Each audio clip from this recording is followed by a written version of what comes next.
స్తోత్రం స్తోత్రం స్తోత్రం స్తోత్రం స్తోత్రం. పరిశుద్ధుడైన తండ్రి, మీ ఘనమైన నామమునకే స్తోత్రం. అబ్రహాము ఇస్సాకు యాకోబుల యొక్క దేవా, మీరు మాతో ఉన్నందుకు స్తోత్రం తండ్రి. ఈ సమయంలో నీ ప్రజలతో మీరు మాట్లాడమని యేసయ్య నామములో అడుగుతున్నాం తండ్రి, ఆమేన్. క్రీస్తునందు ప్రియమైన దేవుని పిల్లలారా, ఈరోజు మనం ఇక్కడ ఎందుకు కూడుకొని ఉన్నాం చెప్పండి? ఈరోజు ఏ దినం? ఉపవాస దినం. దేవుని సన్నిధిలో మన ఉపవాసం ఉంటే దేవుడు మన పట్ల చేసే అద్భుతాలు ఏమిటి అన్నది ఈ పూట మనం ధ్యానం చేసుకున్నాం. దేవుడు మన పాపాలను తీసివేయాలంటే దేవుని సన్నిధిలో మనము ఉపవాసం ఉండాలి. ఉపవాసం ఉండి దేవుని సన్నిధిలో మనం పాపాలను లోతైన పశ్చాత్తాపంతో మనం ఒప్పుకున్నప్పుడు ఎంత ఘోర పాపనైనా సరే ఆయన క్షమించే దేవుడై ఉన్నాడు. ప్రియమైన దేవుని పిల్లలారా, ఈ సమయంలో మనం బైబిల్ తెరిచినట్లయితే యెషయా గ్రంథము 1వ అధ్యాయం 18వ వచనం ఒకసారి చదవండి. యెషయా గ్రంథం 1వ అధ్యాయం 18వ వచనం. రండి, మన వివాదము తీర్చుకుందాము. మీ పాపములు రక్తము వలె ఎర్రనైనను, అవి హిమము వలె చదవండి తెల్లబడేను. కెంపు వలె ఎర్రమైనను, అవి గొర్రె బొచ్చు వలె తెల్లగా మారినట్టు మనం చూస్తున్నాం. క్రీస్తునందు ప్రియమైన దేవుని పిల్లలారా, ఇక్కడ మనం చదివితే మనం బెత్తరబోయే మాటను మనం చూస్తాం. మానవుని యొక్క పాపాలు ఎలా ఉన్నాయి? ఎర్రగా ఉన్నాయి. మన రక్తం ఎలా ఉంటుంది? ఎరుపుగా ఉంటుందా, పసుపుగా ఉంటుందా చెప్పండి? ఎరుపుగా ఉంటుంది. ఎవరు రక్తం కోసినా సరే ఎరుపుగానే ఉంటుంది. భూమి మీద మానవుని రక్తం ఎవరైనా సరే వాళ్ళ రక్తం ఎలా ఉంటుంది? ఎరుపుగానే ఉంటుంది. జంతువుల రక్తం ఎలా ఉంటుంది? ఎరుపుగా ఉంటుంది. అయితే ఈ ఎరుపు అనేది పాపానికి సాదృశ్యం. దేవుడు మానవుని క్షమించినప్పుడు ఎర్రని పాపము ఎలా అయిపోద్ది? తెల్లగా అయిపోద్ది. ఎలా ఎలా సాధ్యం? ఇప్పుడు మనం ఏదన్నా జంతువుని చంపి ఒక తెల్లటి నూనెని అందులో ముంచినట్టు అది ఎలా ఉంటుంది? ఎరుపుగానే ఉంటుంది. మళ్ళీ ఎరుపుగా ఉన్నది తెల్లగా మారిద్దా? మారగలదా? మీరు ఉతికినా సరే మీరు వైలెట్ కలర్ చూసినట్లు దాన్ని మీరు రంగులో పెట్టి ముంచండి, లేదా ఏదన్నా రక్తంలో పెట్టి ముంచినట్లయితే అది ఎలా ఉంటుంది? ఎరుపుగానే ఉంటుంది. కానీ ఇక్కడ మనం చూసినట్లయితే దేవుని బిడ్డలారా, అద్భుతమైన మాట మనకి కనపడుతుంది. మీ పాపాలు ఎలా ఉన్నాయంట? ఎర్రనిగా ఉన్నాయి. కానీ దేవుడు వాటిని ఏం చేయగలడు? తెలుపుగా చేయగలడు. మనము ఇది మనకి అర్థం కావాలంటే మనకి చరిత్ర అర్థం కావాలి. ఇశ్రాయేలు ప్రజలకు వారికి ఒక దినం ఉన్నది. ఇశ్రాయేలు పండుగలు ఎన్ని? 7 పండుగలు ఉన్నాయి. 7 పండుగలలో ప్రాయశ్చిత్తార్థ దినం అనే ఒక పండుగ ఉన్నది.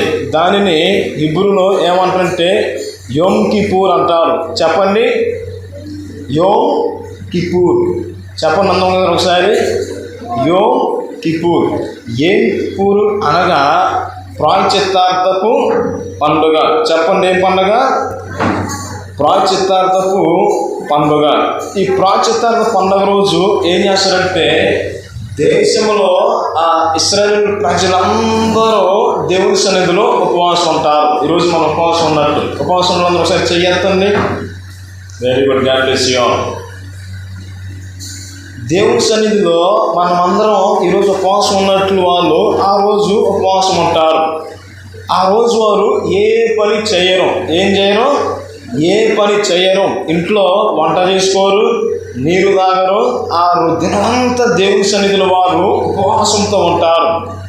అయితే వారికున్న ఆచార సాంప్రదాయం ఏంటంటే దేవుని బిడ్డలారా, సంవత్సరానికి ఒక్కసారి వారు ఈ పండుగను ఆచరిస్తారు. దానిని ప్రాయచిత్తార్థపు పండుగ. చెప్పండి, ప్రాయచిత్తార్థపు పండుగ.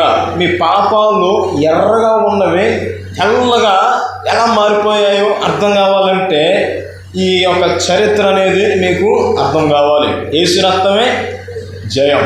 నేను ఎక్కువగా హల్లెలూయా అనే పదాన్ని ఉపయోగిస్తాను, మీరు ఏమనుకోవద్దు. అయితే ప్రియమైన దేవుని పిల్లలారా, ఈ యోమ్ కిపూర్ పండుగ దినాన వాళ్ళు చేసే పని ఏంటంటే దేవుని సన్నిధిలో వారు ఉపవాసము ఉంటారు. ఆ రోజు వారు ఏ పాపం చేయరు, ఏ పనులను చేయరు. ఆ సంవత్సరం అంతా వారు చేసిన అపరాధాలను వారు దేవుని సమక్షంలో ఏం చేస్తారు? ఒప్పుకుంటారు. ఏం చేస్తారు? ఒప్పుకుంటారు. యాజకుడు ఉంటారు, ప్రధాన యాజకుడు అంటారు. అతను ఆ సంవత్సరంలో ఈ ప్రాయశ్చిత్తార్థ దినం రోజు ఆయన ఆలయంలోనికి వెళ్తాడు. సంవత్సరానికి ఒక్కసారే అతి పరిశుద్ధ స్థలంలో అడుగు పెడతారు. ఈ పరిశుద్ధ స్థలాలు అర్థం కావాలంటే మనకి ప్రత్యక్ష గుడారం అనేది అర్థం కావాలి. ప్రత్యక్షపు గుడారము అనగా ఏమిటి అంటే దేవుడు నివసించే ప్రదేశం, దేవుడు దిగివచ్చే ప్రదేశం. హల్లెలూయా. ప్రియమైన దేవుని పిల్లలారా, ఈ ఇశ్రాయేలు ప్రజలనే వారు ఐగుప్తు దేశంలో సుమారు 430 సంవత్సరాలు బానిసలుగా ఉన్నారు. ఈ బానిసత్వం నుంచి విడుదల పొందిన తర్వాత దేవుడు వారు ఇక పాపము చేయకుండా ఉండటానికి 10 ఆజ్ఞలను ఇచ్చాడు. ఎన్ని ఆజ్ఞలు? 10 ఆజ్ఞలను ఇచ్చాడు. ఈ 10 ఆజ్ఞలను వారు ఏం చేయాలి? ఇశ్రాయేలు యూదులు పాటించాలి. ఒకవేళ వారు పొరపాటున పాపాలు చేస్తే, తప్పులు చేస్తే, వారి పాపాలు ప్రాయశ్చిత్తం కావటానికి వారు చేసే పని ఏంటంటే దేవుని సముఖంలో ఒక గొర్రెని తీసుకొని వచ్చి లేదా ఒక పశువుని తీసుకొని వచ్చి యాజకుడి సమక్షంలో ఏం చేయాలి? వాటిని వధించాలి. అర్థమవుతుందా? ఇది మానవుడు తప్పు చేస్తే నిబంధన. మరి దేశ ప్రజలందరూ చేసే పని ఏంటంటే ఈ దినం రోజు ప్రజలందరూ పాపాలను దేవుని సన్నిధిలో ఒప్పుకోవాలి. యాజకుడు కూడా ఏం చేస్తాడంటే మొదటగా తన కుటుంబంలో తను చేసిన అపరాధాలన్నింటినీ ఏం చేయాలి? ఒప్పుకోవాలి. భూమి మీద నీతిమంతుడైన వాడు ఎక్కడో లేడు. అర్థమవుతుందా? ఒకరోజు మనిషి 600 రకాల పాపాలు చేస్తాడు. ఎన్ని రకాల పాపాలు? 600 రకాల పాపాలు చేస్తాడు. మాట్లాడే మాట ద్వారానో, చూసే చూపు ద్వారానో, ఆలోచించే తలంపు ద్వారానో, నడిచే నడక ద్వారానో, ఇతరులని తక్కువ అంచనా వేసే దాంట్లో ఏదో ఒక రకంగా మనిషి అనేవాడు పాపం చేస్తాడు. ఈ పాపాలన్నీ ఆ రోజు ఒప్పుకోవాలి. యాజకుడు ఏం చేయాలి? ఫస్ట్ తన నిమిత్తము ఒప్పుకోవాలి, తన కుటుంబ నిమిత్తము ఒప్పుకోవాలి, తర్వాత తను నివసిస్తున్న ఆ సమాజ నిమిత్తము ఒప్పుకోవాలి, తర్వాత ఆ దేశం కోసం ఆయన ఏం చేయాలి? పాపాలను ఒప్పుకోవాలి. అయితే దేవుని బిడ్డలారా, ఈ ప్రజలందరూ ఆ దేవాలయం ఎదురుకు వస్తారు. ఆ దేవాలయం దగ్గరకు వచ్చినప్పుడు 2 మేక పిల్లలు కానీ లేదా 2 గొర్రె పిల్లలు కానీ తీసుకుంటారు. జాగ్రత్తగా విన్నట్లయితే మీకు ఆశ్చర్యం కలిగిద్ది. తీసుకొని వచ్చినప్పుడు ఆ యాజకుడు 2 సీట్లు వేస్తాడు. సీట్లు ఎప్పుడన్నా వేసారా మీరు? సీటు పాటలు తెలుసు కదా. సీట్లు పాటలు ఎక్కడ మొదలైనట్టు మన బైబిల్లోనే మొదలయ్యాయి. చిక్కుముళ్ళు వచ్చినప్పుడు ఆ దినాలలో ఏం చేసేవారు? సీట్లు వేసేవారు. ఉదాహరణకి మీకు అర్థం కావటానికి, యోనా ఏం చేశాడు? దేవుడి మాటకు వినకుండా వాడెక్కాడు, ప్రమాదం వచ్చింది. దీనికి కారకులు ఎవరు అంటే ఎవరు చెప్పుకోవట్లేదు.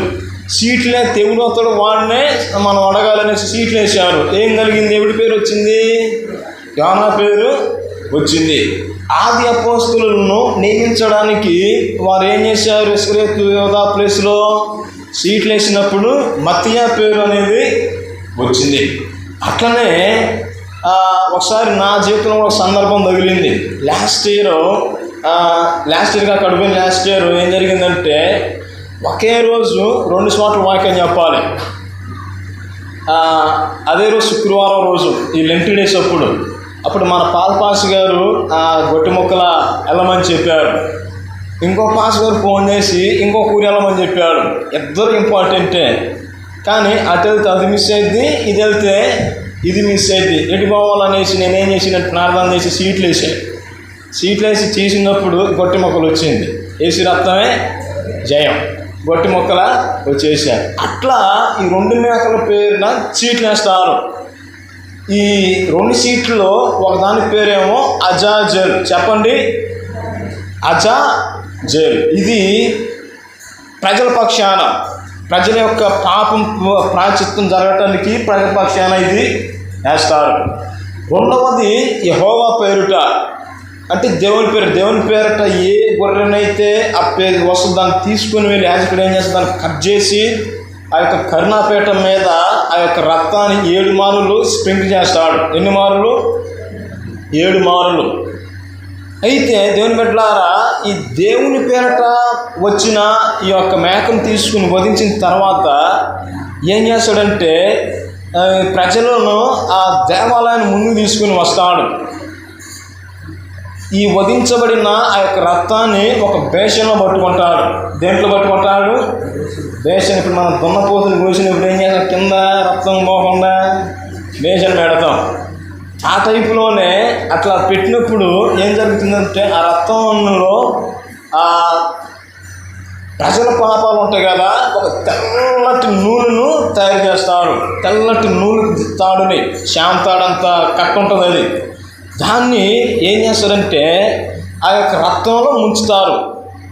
ఆ యొక్క రక్తంలో ముంచినప్పుడు ఏం జరిగిద్ది, ఈ తెల్లగా ఉన్నది కూడా ఎరుపుగా మారిపోయింది. ఎరుపుగా మారిపోయిన దానిని ఎక్కడ కడతారంటే దేవాలయాన్ని గుమ్మంలో కడతారు. ఎక్కడ కడతారు? దేవాలయ గుమ్మంలో కడతారు. ఉదాహరణకి మన ఇంటికి దిష్టి తగలకుండా ఏం కట్టుకుంటాం, అప్పుడప్పుడు ఇంటి ముందు గుమ్మడికాయలు కొబ్బరికాయలు కట్టుకున్నట్టు ఈ నూనె పోగులు కూడా ఏం చేస్తారంటే ఎర్రగా ఉన్న దానికి కడతారు. మరి ఇలా పాపాలు ఏ విధంగా ప్రాయశ్చిత్తం అవుతున్నాయి అన్న దానిని ఎలా పసిగడతారంటే దేవుని బిడ్డలారా, మిగిలి ఉన్న ఇంకొక మేక ఉన్నది కదా, ఈ మేక మీద ఆ దేశంలో ప్రజలందరూ పాపాలన్నీ ఈ మేక మీద వస్తాయి, లేదా ఈ గొర్రె మీదకు వస్తాయి. ఈ గొర్రెని తూర్పునకు వదిలిపెడతారు. ఎటు వదిలిపెడతారు? తూర్పు దిక్కున వదిలిపెట్టినప్పుడు ఇది దూరంగా వెళ్ళిపోద్ది. లేదంటే దీన్ని ఊరి బయటకు తీసుకుని వెళ్ళి కొండల మీద నుంచి దాన్ని తోసేసి చంపుతారు. ఎప్పుడైతే అది వెళ్ళిపోతుందో ఆటోమేటిక్గా ఈ దేవాలయపు గుమ్మం కొన్ని ఎర్రని తాడు ఉంది కదా, ఇది తెలుపుగా మారిపోయింది. హల్లెలూయా, హల్లెలూయా. ఈ తెలుపుగా మారిపోయినప్పుడు జరిగే ప్రక్రియ దేవుడు వీరి పాపాలను క్షమించాడు. ఒకసారి చదవండి, ఇప్పుడు మీరు క్లియర్గా అర్థమవుతుంది. యెషయా గ్రంథము 1:18 యెహోవా ఈ మాట సెలవిచ్చుచున్నాడు, రండి మన వివాదము తీర్చుకుందుము. మీ పాపములు రక్తము వలె ఎర్రని వైనను, అవి హిమము వలె తెల్లబడును. కెంపు వలె ఎర్రని వైనను, అవి గొర్రెబొచ్చు వలె తెల్లని వగును. అర్థమైందా? అంటే ఎప్పుడైతే మేక దూరగా ప్రవేశించిందో ఈ ఎరుపుగా ఉన్న ఈ తాడు తెల్లగా మారిపోతుంది. ఇది ప్రాయశ్చిత్తార్థంలో జరిగే పరిస్థితి. దేవుని యొక్క యాజకుడు అనేవాడు ఎలా ఉండాలి? తన కుటుంబం నిమిత్తం పాపాలను ఒప్పుకోవాలి, తన నిమిత్తం కూడా పాపాలను ఒప్పుకొని దేవుని సముఖంలోనికి వెళ్ళినప్పుడు ఆకాశము నుంచి అగ్ని వస్తుంది. ఇప్పుడు మనము అన్నం ఉడకాలంటే ఏం చేస్తాం? మంట పెడతాం. కానీ ఈ బలి అర్పణ ఎలా ఉంటుందంటే మనం మంట ఎత్తే మండకూడదు. ఉదాహరణకి ఏలియా ప్రార్థన చేశాడు కరిమేలు కొండ మీద. అన్య దేవతల వారు ప్రార్థన చేశారు. వాళ్ళు ఏం చేశారు? బలిని అర్పించి ఆవుదించి కోసుకున్నారు, నాట్యం చేసి డమ్ములు కొట్టారు, కానీ అగ్ని రాలేదు. ఏలియా ఏం చేశాడు? సాయంకాలం వేళ ఆ యొక్క రాళ్ళను పేర్చి ఆ ఆవుని కట్ చేసి రాళ్ళ కుప్పల మీద పెట్టి నీళ్లు పోసి ఆకాశం వైపు చేతులెత్తి ప్రారంభించినప్పుడు ఆకాశం నుంచి అగ్ని దిగి వచ్చింది. హల్లెలూయా. ఆ యొక్క అగ్ని మాంసాన్ని అదేం చేసింది? దహించి వేసింది. అలానే ఈ ప్రత్యక్ష గుడారంలోనికి దేవుని అగ్ని దిగి వచ్చి ఆ యొక్క అర్పణని దహించి వేయాలి. అప్పుడు ప్రజల యొక్క పాపము, యాజకుని యొక్క పాపం అనేది ప్రాయశ్చిత్తమై దానినే యం కిపుర్ అన్నారు. యేసు రక్తమే జయం. ప్రియమైన దేవుని పిల్లలారా, మనం దేవుని సన్నిధిలో మన పాపాలను మనం ఒప్పుకున్నప్పుడు మనము దేవునికి దగ్గర అవుతాం. ఏమవుతాము? దేవునికి దగ్గర అవుతాము. దేవునికి మనం దగ్గర అవుతున్నప్పుడు సాతానుడు ఆల్మోస్ట్ వాడు ఏమైపోతాడు? దూరంగా వెళ్ళిపోతాడు. ఈరోజు శ్రమలు, కష్టాలు, బాధలు, హింసలు, మనము భరించలేని నిందలు, మనము ఎన్నడూ ఫేస్ చేయని సమస్యలు ఎందుకు వస్తున్నాయి అంటే సాతానుడు మనల్ని ఆవరించి మన పాపం చేసే విధంగా వాడు మారుస్తాడు. సాతాను ఎట్ట కష్టాలు పెడతాడు? వాడు నీ ముందుకు వచ్చి పెద్ద పెద్ద సమస్యలతో పెట్టాడు, చిన్న చిక్కుముళ్ళతో పెడతాడు. అపవాదైన సాతాను సులువుగా చిక్కులు పెట్టి వాడు దాన్ని ఏం చేస్తాడు? దాన్ని పెద్దగా చేస్తాడు. గోరంత దానిని కొండంత చేస్తాడు. గోటితో పోయే దానిని గొడ్డలాగా వాడు చేస్తాడు. దానిని గ్రహించాలి. దానిని మనం గ్రహించాలంటే దేవుని సన్నిధిలో మన పాపాలు మనము ఒప్పుకోవాలి. దేవుని సముఖం మన పాపాలను ఒప్పుకున్నప్పుడు సాతానుడు మన ఎద్ద నుంచి వాడు పారిపోతాడు. సాతానుడు మన ఎద్ద నుండి పారిపోవాలంటే దేవుని సముఖంలో మన పాపాలను మనము ఒప్పుకోవాలి. ఎంతటి ఘోర పాపినైనా సరే ఆయన ఏం చేస్తాడు? క్షమిస్తాడు.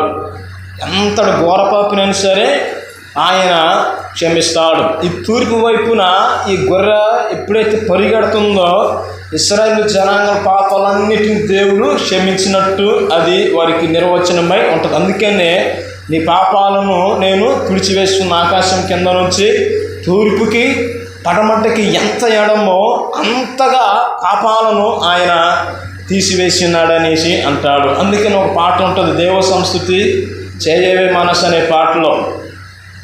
అందులో చరణం ఉంటుంది, తూర్పుకెంతో పడమకి ఎంత ఎడమ అనే పాట ఉంటుంది. ఆ రాగం సమయం లేదు పాడటానికి, తర్వాత మనం పాడుకుందాం. ప్రియమైన దేవుని పిల్లలారా, తూర్పుకి పడమటికి ఎంత ఎడమో అంతగా మన పాపాలను ఆయన తీసివేసి దేవుడే ఉన్నారు. ఎంత ఘోర పాపులైనా సరే ప్రభువు వారు ఏం చేస్తాడు?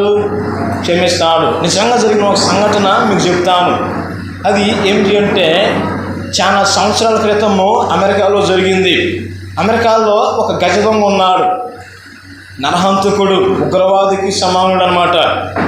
వాడు ఏం చేస్తాడంటే వాడికి డబ్బులు కావాలంటే దొంగతనం చేస్తాడు. వాడు ఆ స్త్రీలను మానభంగం చేసి భయంకరమైన క్రిమినల్ గోండా. ఒకసారి ఈ గోండా ఏం చేస్తాడంటే ఒక సభలో పాస్ గారు వాక్యం చెప్తున్నప్పుడు ఎక్కడో ఆ చివర ఒక కనపడకుండా కూర్చున్నాడు. ఆ పాస్ గారు వాక్యం చెప్తున్నాడు, నువ్వెంత ఘోర పాపమైనా సరే ఆయన నిన్ను క్షమిస్తాడు, రక్షిస్తాడు అనేసి ప్రసంగం చేస్తున్నప్పుడు ఏం జరిగింది? ఈ యేసు ప్రభు ఎవరినైనా క్షమిస్తాడా? సరే పాస్ గారిని పట్టుకుందాం అనేసి అందరూ ప్రార్థిస్తున్న కారెక్కుడు కదా, ఈయన అమాంతంగా ఆయన మీదకి దూకి గమ్మి పెట్టాడు. రారా అనేసి గన్ని పెట్టి ఈ పాస్ గారు ఒక్కసారి ఏమైపోయాడు? స్టన్ అయిపోయాడు. ఆ పాస్ గారిని వాడు కిడ్నాప్ చేసుకుని ఊరి బయటికి తీసుకుని వెళ్ళాడు, ఎక్కడికో కనపడిన చోటకి. అలా తీసుకుని వెళ్ళినప్పుడు ఈ పాస్ గారికి మనసులో ఇంకా నేను అలా అయిపోయాను, ఇదేనా చివరి రోజు, ప్రభువా నేను వస్తే నీ రాజును జ్ఞాపకం చేసుకునేసి ప్రార్థన చేసుకుంటూ వస్తున్నాడు. యేసు రక్తమే జయం. అట్టా వస్తున్నప్పుడు వీడు ఒక నిర్మానుష్యమైన ప్రదేశానికి తీసుకుని వెళ్ళాడు. నిర్మానుష్యమైన ప్రదేశానికి తీసుకుని వెళ్ళినప్పుడు జరిగిన పరిస్థితి ఏంటంటే, దేవుని బిడ్డలారా, నీ యేసు ప్రభువు క్షమిస్తాడని నువ్వు చెప్పావు, ఇది నిజమా అబద్ధం అన్నాడు. నా యేసు ప్రభువు ఎంత ఘోర పాపినైనా సరే క్షమిస్తాడో అనేసి పాస్టర్ గారు కంఠం పిగులుసుకొని చెప్పాడు. ఈ నరహంతకుడు గజదొంగ అనేవాడు పాస్టర్ గారిని పట్టుకొని వెళ్ళి అక్కడ కొన్ని రూములు ఉన్నాయి. ఒక రూమ్ తలుపు నెగ్గిరి తన్నగానే అక్కడ ముక్కలు తెగిపడిన శరీర భాగాలు ఉన్నాయి. తలకాయ, కాళ్ళు, చేతులు తెగిపడి ఉన్నాయి. అది చూసి ఒకసారి గుండె పగిలిపోయాడు పాస్టర్. మీ యేసు ప్రభువు ఎలాంటి నరహంతకులను క్షమిస్తాడా? ఎస్, నా యేసు ప్రభు క్షమిస్తాడు అన్నాడు. మళ్ళీ లాక్కపోయి ఇంకొక రూమ్ నెగ్గిరుతన్నగానే అక్కడ కొంతమంది యవ్వన స్త్రీలు, కొంతమంది ఆడవాళ్ళు ఉన్నారు. ఇంకొంతమంది కట్టేసి వారు ఏడుస్తూ ఉంటున్నారు. నీ యేసు ప్రభువు ఎలాంటి వ్యభిచారిని క్షమిస్తాడా? ఎస్, క్షమిస్తాడు అనేసి అనగానే మళ్ళీ లాక్కుని వెళ్ళి ఇంకొక తలుపు తన్నగానే అక్కడ చిన్న చిన్న పిల్లలని కిడ్నాప్ చేసుకుని వచ్చి వాళ్ళు కేకలు పెట్టి ఏడుస్తూ ఉంటాడు. మీ యేసు ప్రభువు ఎలాంటి క్రూరత్వం గలవారిని, కఠినత్వం గలవారిని క్షమిస్తాడా అంటే ఎస్, నా యేసయ్య క్షమిస్తాడు అనేసి ప్రకటించగానే దెబ్బకే ఈ చేతులున్న గన్నుని పడేసి నీ యేసు ప్రభు నన్ను క్షమిస్తాడా అనేసి అడగగానే నా యేసు ప్రభు నిన్ను కూడా క్షమిస్తాడా అనేసి చెప్పేసాడు పాస్టర్ గారు. హల్లెలూయా. వెంటనే బోరగా పడిపోయి గండమూలు పెట్టి ఏడుస్తాడు. ఆ తర్వాత అతను చేసిన పాపాలన్నీ దేవుని సమక్షం ఒప్పుకొని తర్వాత ఆయన కూడా పెద్ద పాస్టర్ గారు అయిపోయి చనిపోయాడు. యేసు ప్రభువు ఎంత ఘోర పాపులైనా సరే ఆయన ఏం చేస్తాడు? క్షమిస్తాడు. నువ్వు పాపం చేసినప్పుడు దేవుడు నేను సృష్టించినప్పుడు నీ జీవితానికి ఒక ఆయుష్ను ఆయన నియమించి ఉన్నాడు. నువ్వు ఇన్ని సంవత్సరాలు బతకాలి, నువ్వు ఇన్ని సంవత్సరాలు హ్యాపీగా ఉండాలి, నువ్వు చనిపోయిన తర్వాత నా ఎద్దకు వచ్చి నాతో యుగయుగాలు గడపాలని ఒక ప్రణాళికతో దేవుడు నిన్ను భూమి మీద పుట్టించాడు. అయితే దేవుని యొక్క ఆశీర్వాదాన్ని, దేవుని యొక్క ఆ యొక్క దీవెనలను, దేవుడిచ్చే ఐశ్వర్యాన్ని మనం ఎందుకు పొందుకోలేకపోతున్నాం, తీసుకోలేకపోతున్నాం అంటే దేవుడికి మనము దూరమైపోతున్నాం. చెప్పండి, ఏమైపోతున్నాం? దూరమైపోతున్నాం. ఏదో ఒక రకంగా మనిషి అనేవాడు పాపంలోనే ఉంటున్నాడు. ఈ పాపం వలన దేవునికి మనం ఏమైపోతున్నాము? దూరమై పోతున్నాం. అందుకనే మనం పాపం చేస్తూ ఉంటే ఎన్ని ప్రార్థన చేసినా సరే మన ప్రార్థన జవాబు రాదు. మన పాపం చేస్తూ పాటలు పాడితే దేవునికి మహిమ రాదు. మన పాపం చేస్తూ దేవునికి ధారాళంగా డబ్బులు ఇచ్చావంటే అవి కూడా ఆశీర్వాదానికి రావు. నీ హృదయం ఎలా ఉండాలి? నిష్కపటమైన హృదయం కలిగి ఉండాలి. హృదయమయుడు తలుపు వద్ద యేసునాథుడు ఉన్నాడు. నువ్వు హృదయాన్ని తెరిస్తే ఆయన వస్తాడు. కానీ ఎక్కడ ఉంటున్నాడు? నీకు బయటే ఉంటున్నాడు. మనిషి కాడ మనిషి పాపాన్ని ఒప్పుకోవటం కష్టం, కానీ దేవుణ్ణి అయితే ప్రశంసడం చాలా ఈజీ. మనిషి అనేవాడు దేవుని ఎక్కువగా తిడతాడు, కానీ అదే తిట్లు ఎదట మనిషిని తిట్టగలమా? ఒకవేళ తిడితే వాడు అడుగుకుంటాడా? లాగి ఒకటి బట్టి తిరుగుతాడు. యేసు రక్తమే జయం. ప్రియమైన దేవుని పిల్లలారా, మనము ఏదో ఒక రకంగా పాపాలు, తప్పులు చేస్తూ ఉంటాం. దేవుని సన్నిధిలో నుంచి మనకు దేవుని రావాలంటే మనం ఏం చేయాలి? మనం చేస్తున్న ప్రతి పాపాన్ని దేవుని సన్నిధిలో ఒప్పుకోవాలి. వాటిని ఒప్పుకున్నప్పుడు దేవుడు కరుణగల హృదయం గలవాడు. ఎంత ఘోర పాపినైనా సరే ఆయన క్షమిస్తాడు. ఆదాము హవ్వ ఉన్నారు. వాళ్ళు ఏం చేశారు? ఒప్పుకోకుండా కప్పుకున్నారు. ఎందుకు తిన్నామంటే ఆదాం ఏమన్నావు? నువ్వు ఇచ్చినావే తినమంటే తిన్నాను అన్నాడు. ఏందమ్మా అయిపోయినా ఎందుకు అమ్మా ఇట్లా చేసామంటే నాకేం తెలుసు పాముగాడు తినమని నేను తిన్నాను అంది. నువ్వెందుకు ఎట్లా చేసావంటే నా డ్యూటీ ఇదే అనేసి అన్నాడు. అంటే ఇక్కడ మనం అర్థం చేసుకోవాలంటే ఏం చేయాలి? ఇది నా తప్పే, తినొద్దాను, నేను తిన్నానయ్యా, పొరపాటు నన్ను క్షమించు బాబా అంటే అయిపోయేది. కానీ వీళ్ళేం చేశారు? నెపాలను ఒకరి మీద ఒకరు ఏం చేశారు? మోపుకున్నారు. ఆ పాపమే నేటి వరకు అంటాడుతుంది మరణం. ఈ పండు తిండి తినమని నిత్యంగా నీవు చస్తావు. ఈరోజు మరణించకుండా ఉన్న మానవుడు ఎవడన్నా ఉన్నాడా?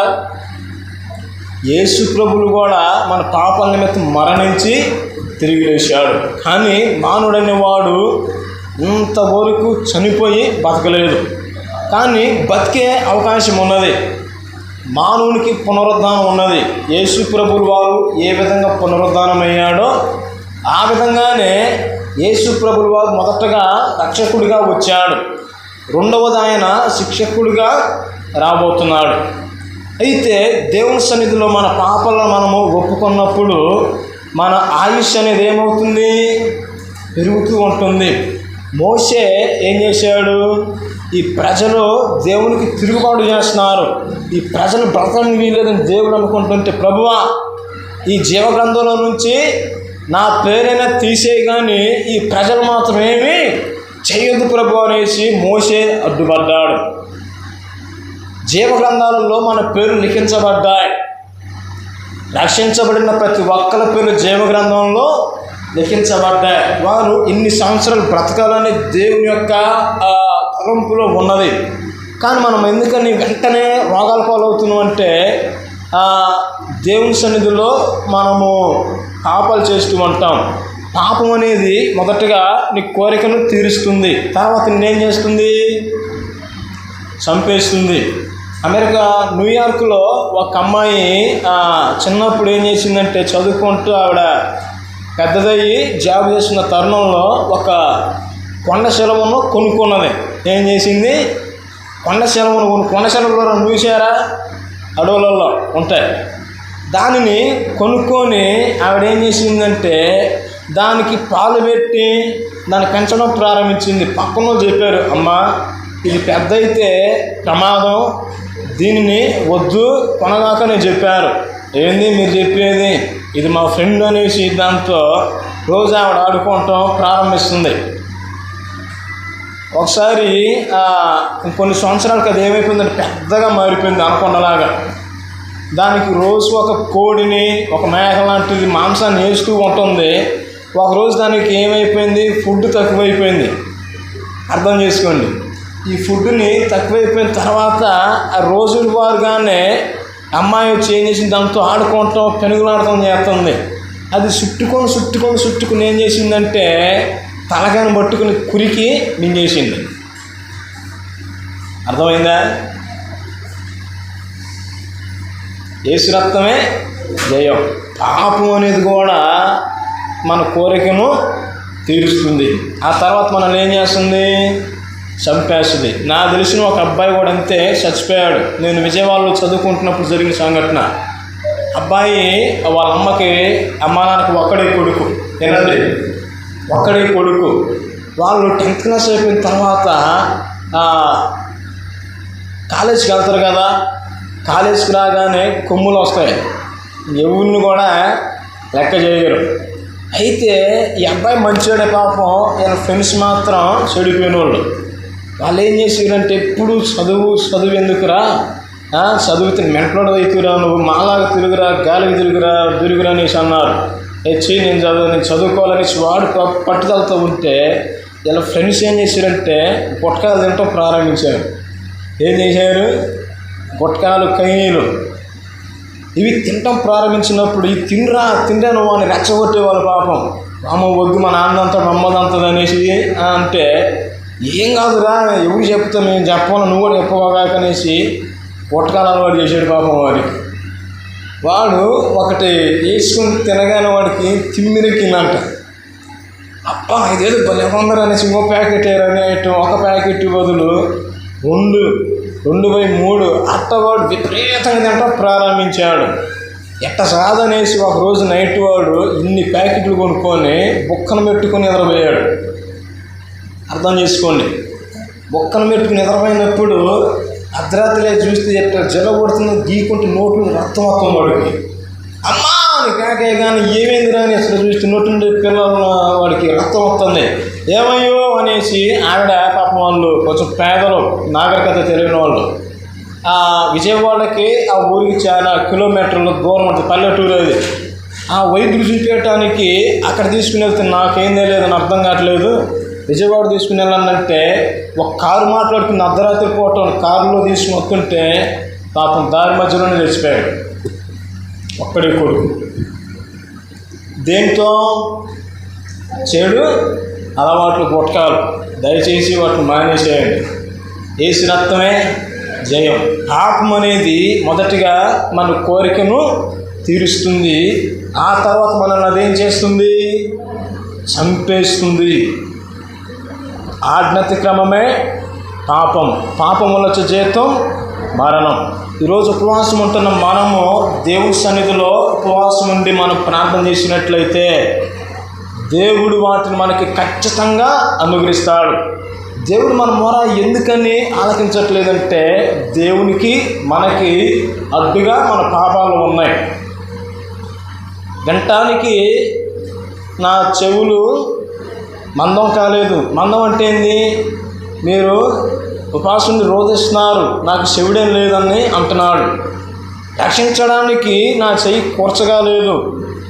దేవుడా అంటే వెంటనే ఆదుకుంటాడు. కానీ ఎందుకని అంటే దేవునికి మానవునికి మధ్యలో ఏమున్నాయంట? పాపాలు అడ్డుగా ఉన్నాయి. ఈ పాపాలన్నిటినీ మనము దేవుని సముఖంలో ఒప్పుకోవాలి. ఆ పాపాలు ఏమిటి అన్నది ఒక్కసారి మనము తెలుసుకుందాం. గలతీయులకు రాసిన పత్రిక 5వ అధ్యాయం 19వ వచనం. గలతీ 5:19లో చూసినట్లయితే 16 రకాల పాపాలు మనం కానవచ్చాయి. చదవండి అమ్మా. శరీర కార్యములు స్పష్టమై ఉన్నవి. అవి ఏవి అనగా జారత్వము,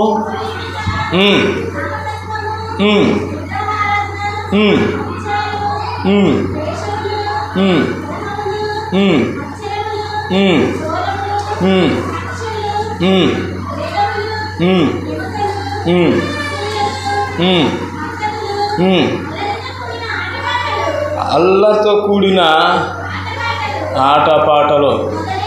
చాలు అర్థమవుతున్నా? ఈ పాపాలన్నింటిని లెక్కేసినట్లయితే 16 రకాల పాపాలు ఉంటాయి. నేను ఒకసారి చెప్తాను. అవి జారత్వము, అపవిత్రత, కామకత్వము, విగ్రహారాధన, వ్యభిచారము, ద్వేషములు, కలహములు, మత్సరములు, క్రోధములు, కక్ష్యలు, భేదములు, విమతములు, అసూయలు, మత్తతలు, అల్లరితో కూడిన ఆట పాటలు మొదలైనవి సాతానుడు పెట్టిన పాపాలు. వీటిల్లో ఒక్కడు కూడా నాలో లేదన్నో చేయొద్దండి. అర్థమవుతుందా? అన్ని మనలో ఉంటాయి. మన పాపాలు మనుషుల ముందు కాదు కానీ దేవుని ముందు మనము ఒప్పుకున్నట్లయితే మనకి ఏది కావాలన్నా దేవుడు వాటిని మనకి దయచేస్తాడు. హల్లెలూయా. దేవుడు మనకి ఏది కావాలన్నా వాటిని దయచేయాలంటే మనం ఏం చేయాలి? దేవుని సన్నిధిలో మన పాపాలను మనము ఒప్పుకోవాలి.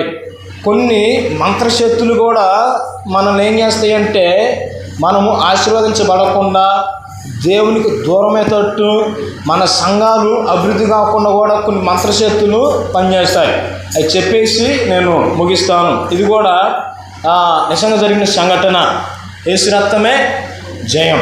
అందరు ఇక్కడ ఉన్న వాళ్ళందరూ ఒకసారి చెయ్యకపోయినా ఒకసారి డైజ్లా. Very good. ప్రియమైన దేవుని పిల్లలారా, అది అమెరికా దేశం. చాలా సంవత్సరాల క్రితము జరిగిన సంఘటన. అది ఏమిటి అంటే దేవుని పిల్లలారా, ఒక పాస్ గారు ఉన్నారు. మళ్ళీ ఒక పెద్ద చర్చి ఉన్నది. ఆ చర్చిలో ఒకరోజు మధ్యాహ్నం పూట ఆ దైవ సేవకుడు వచ్చి ఏం చేసిందంటే ఆ గుడికి ఆహారంగా ఉన్న గంట ఉంటుంది కదా, ఆ గంటని ఊపుతున్నాడు అని. అలా ఊపుతున్నప్పుడు జరిగిన పరిస్థితి ఏంటంటే ఆ ఊరి బయట పొలాలకి ఆ యొక్క శబ్దం విన్నారు. ఆదివారం ప్రార్థన రోజు మాత్రమే కదా గంట మోగేది. అక్షరం ఆ గంట మోగినట్లయితే ఎవరో చచ్చిపోయి ఉంటారు అనే శబ్దం అనుకోని ఆ కోరిన వచ్చారు. అప్పుడు ఈ పాస్టర్ గారు ఏం చేసిందంటే ఒక 6 అడుగులు శవపేటను చేశాడు. 6 అడుగులు మనం శవాలను చనిపోతే పాత శవాలను పెట్టలేస్తాం కదా, అలాంటి వాటిని చేశారు. చేసినప్పుడు అందరం ఆ పెట్టెకి అంతవరకు ఉన్నది. ఈ తలకాయ పేసి వరకు ఎందుకు చెప్తుందంటే అద్దం పెట్టాడు. అద్దం పెట్టాడు. ఈ అద్దం పెట్టినప్పుడు ఏది ఆశగారు చెప్తే ఆడవాడిని పాటి నొప్పి ముగించిన తర్వాత ఈ స్త్రీ మనం ఏం చేయబోతున్నాం, స్మాల్ చేయబోతున్నాం, షుగర్ సూప్ ఏమంటే వచ్చి చూసుకోండి అనగానే సంగతి వచ్చి చూడగానే మొక్కలే కావుతున్నాయి. పాపం విశ్వాసం వచ్చి చూడగానే మొక్కలు కావుతున్నాయి. ఏదో చేసింది అనేసి పాస్కర్ ఎదిగగానే ఇది ఎందుకు నేను చేశానంటే మన సంఘం అనేది డెవలప్ కావట్లేదు. మన కుటుంబాలలో నెమ్మది లేదు, శాంతి లేదు. మన కుటుంబాలలో తీర్చబడాలంటే మనం ఏం చేయాలి? దేవుని సన్నిధిలో 3 రోజుల ఉపవాసం ఉన్నాం. ఏమన్నారు? 3 రోజుల ఉపవాసం ఉన్నామని పాస్గా చెప్పగానే సరే పాస్ అయ్యండి, మీరు చెప్పింది బాగుంది, మీకోసం 3 రోజుల ఉపవాసం ఉంటామని అన్నారు. ఈశ్వరతోనే చేయండి. అట్లా ఉపవాసం ఉన్నప్పుడు జరిగిన పరిస్థితి ఏంటంటే ఒక రోజు అయిపోయింది, 2వ రోజు అయిపోయింది. 2వ రోజు రాత్రి ఏం జరిగిందంటే ఈ పాస్టర్లు కలిసి ప్రార్థన చేసినప్పుడు దేవుడు వాళ్ళ మధ్యలోకి వచ్చాడు. హల్లెలూయా. యేసు ప్రభు దిగి వచ్చి పాస్టర్ కనబడ్డాడు. దేవా నీ స్తోత్రం, నన్ను కరుణించిన కోసం వచ్చి పొందాలనే మీరు ఎందుకని ఆశీర్వదించబడలేకపోతున్నారు? ఎందుకు శాపాలు మీరు గురయ్యారు? ఎందుకని అందరూ ఆత్మదర్శనం చస్తున్నారు నీకు చెప్తానన్నాడు. చూపెట్టు ప్రభు అని అనగానే యేసయ్య ఒక ప్రత్యక్షత చూపెట్టాడు. ఒక ప్రత్యక్షత. ఈ ప్రత్యక్షతలో ఏముందంటే ఊరు బయట దగ్గర ఒక పందరంలో ఒక ఆడమ ఏం చేసింది, బట్టలను విప్పేసి అట్లా తలగట్లను విరవూసుకొని కింద ఒక సాపడాన్ని వేసుకొని పూజలు మంత్రాలు చేస్తుంది. ఏం చేస్తుంది? మంత్రాలలో కొన్ని దెయ్యాలను పిలిచి భూమి మీద పడి యవనస్తులను నాశనం చేయాలి. బాబు ఇంకొన్ని దెయ్యాలను పిలిచి వదిలి కుటుంబంలో మీరు భార్యభర్తల మధ్య తగులు పెట్టండి. వాళ్ళు కొట్టుకుని విడిపోయి విడాకులు తీసుకుని వాళ్ళు చేసిన ఏమైపోవాలి? అర్థమైపోవాలి. ఈ కొంతమంది దెయ్యాలను పంపి ఏమంటున్నది, మీరు యవనస్తులు వెళ్ళి వాళ్ళు బాగా చదువుకోవాలి, ఇంకా మనకి ఉద్యోగం రాకూడదు, ఆత్మహత్య చేసుకుని చచ్చిపోవాలి. ఇంకొంతమంది ఆ యవనస్తులు ఏం చేయాలి? ఆవాడికి బానిసలు అయిపోవాలి. మొత్తం తిని వాళ్ళు నష్టపోతుంది. మీరు ప్రేరేపించడానికి కొన్ని దెయ్యాలను పంపింది. ఇంకొన్ని దెయ్యాలను పంపి మాస్టర్ గారికి సంఘటనలకు గొడవలు పెట్టి ఆ చర్చిని నాశనం చేయండి అనేసి దెయ్యాలను పంపింది. అట్లా ఈ దర్శనాన్ని మాస్టర్ గారికి యేసయ్య చూపెట్టాడు. యేసురత్నమే జయం. అయితే అయ్యో ప్రభువా, నీకు ఎక్కడ నేనేం చేయాలయ్యా అని సమర్పుడు మీరు ఇంకా హెచ్చుగా ప్రార్థన చేయండి. మీరు చేసిన ప్రతి పాపమును దేవుని సముఖంలో నా సముఖంలో ఒప్పుకోండి. నేను చేసే అద్భుతాన్ని ఈరోజు మీరు చూస్తారు అని సరగానే వాళ్ళు ఇంకా హెచ్చుగా ప్రార్థన చేసినప్పుడు అందరూ ఉపవాసం ఉన్నారు. భాషలాగా ఉపవాసం ఉన్నప్పుడు జరిగిన అద్భుతం ఏంటంటే ఈ ఎవరైతే ఉపవాసాలు ఉంటున్నారో వారు అలా హెచ్చుగా ప్రార్థన చేసినప్పుడు దేవుడు చేసిన అద్భుతం ఏంటంటే ఈ దయ్యం భూమి బయట మాతృగ్రహాలు ఈ మాతృగ్రహాలు వేసి మళ్ళీ కొన్ని దురాత్మలు మొక్కుతుంది. ఇవి నాశనం చేయాలి, ఇవి నాశనం చేయాలని. నాశనం చేయడానికి దయ్యాన్ని వచ్చాయండి. వచ్చినప్పుడు ఎవరైతే ఉపవాసం ఉంటున్నారో, ఎవరైతే దేవుడి సముఖంలో కూర్చొని ఆయన సన్నిధిలో ఉండి విజ్ఞాపన చేస్తున్నారో వారి చుట్టూ ఏమన్నది? దేవుని అడ్డే ఉన్నది. హల్లెలూయా. అడ్డి దగ్గర కొత్తగా ఇగి పడుతున్నాయి. అడ్డి దగ్గర కొత్తగా ఇగి పడుతున్నాయి. ఇది చేసి చుట్టూ పడుతుంది అనేసి ఎరువు మాట. ఎరువు ఇల్లు చుట్టూ కూడా ఏమవుతుందంట? అగ్ని పడుతుంది.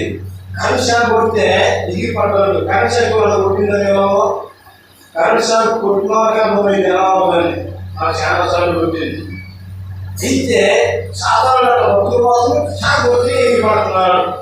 అన్ని దయ్యాలు నా దగ్గర పోయాయి. ఎందుకు వచ్చారు మీరంటే, మీరు ఎందుకో మాస్టర్ మాట్లాడించారు, ఎందుకు వచ్చారంటే ఏం జరిగింది, ఎందుకు వచ్చామంటే మేము వాళ్ళని ఏం చేయలేకపోతున్నాం,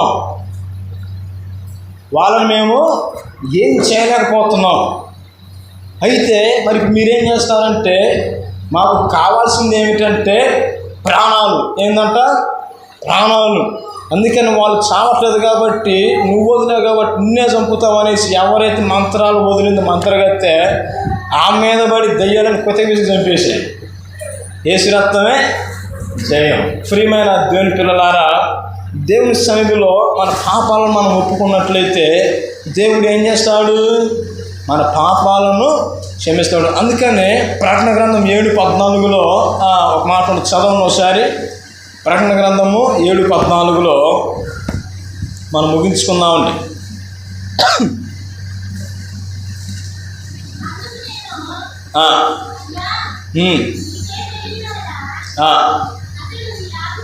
అతడిలాగు వీరి మహాశ్రమల నుండి వచ్చిన వారు గొర్రెపిల్ల రక్తములో తమ వస్త్రములను గొర్రెపిల్ల రక్తములో బుదుకుకొని వాటిని వారు ఏం చేశారంట? తెలుపు చేసుకున్నారు. ఇందాక యెషయా గ్రంథంలో ఏం చదువుకొని ఉన్నాం?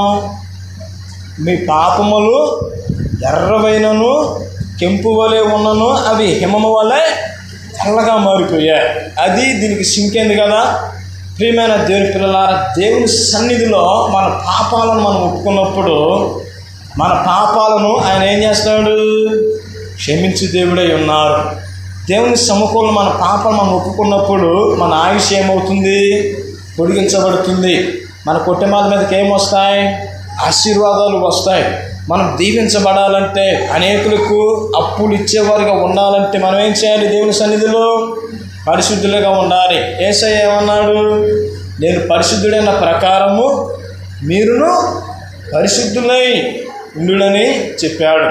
అయితే దేవుని బిడ్డలారా, పాపం చేయటానికి అవకాశం ఉండి దాని నుంచి పరిగెత్తడమే నీతిమంతుని యొక్క లక్షణం. ఉదాహరణకి యేసేపు ఉన్నాడు.